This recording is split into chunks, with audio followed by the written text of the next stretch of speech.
காந்தார மன்னன் சுலபனின் மகன் சகுனி. மகள்தான் காந்தாரி, காந்தார நாட்டு இளவரசி. அழகும் இளமையும் நற்பண்புகளும் மட்டுமல்லாமல் ஆயுத கலையிலும் பயிற்சி பெற்றவள் காந்தாரி. எல்லாவிதமான ஆயுதங்களையும் சுலபமாக கையாளும் திறன் பெற்றவள். அழகும் அறிவும் நிரம்பி இளமையின் பூரிப்பில் மதர்ந்திருந்த காந்தாரிக்கும் எல்லா பெண்களைப் போலவே திருமணத்தை பற்றியும் தன் மணாளனை பற்றியும் கனவுகளும் கற்பனைகளும் மனது முழுக்க நிறைந்திருந்தது.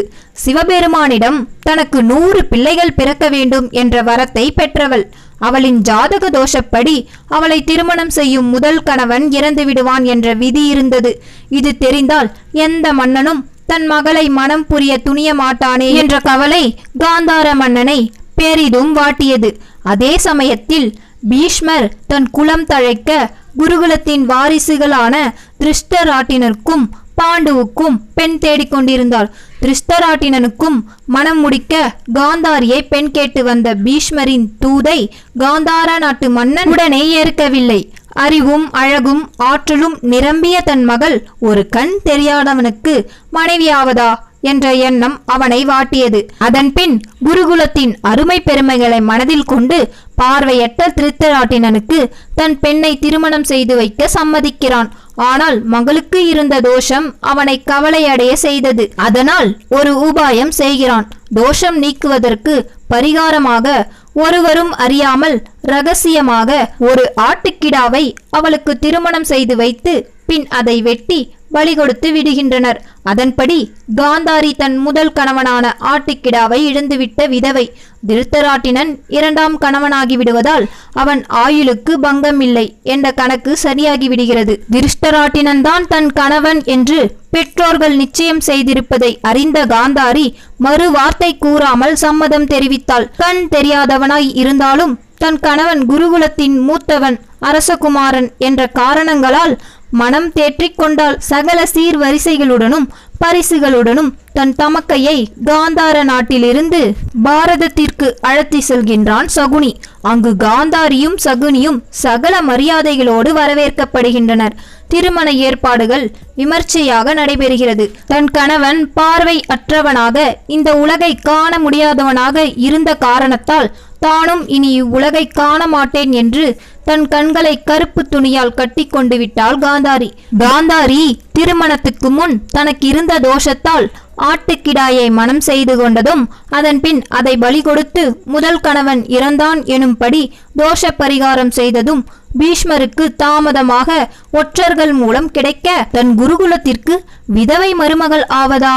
இந்த விஷயம் மற்றவர் அறிந்தால் இகழ்ச்சிக்கு ஆளாக நேரிடுமே என்று எண்ணினார். இந்த விஷயத்தை மறைத்து திருமணம் செய்த சுலபன் மற்றும் அவனது நாட்டை நிர்மூலமாக்க பீஷ்மர் எண்ணினார்.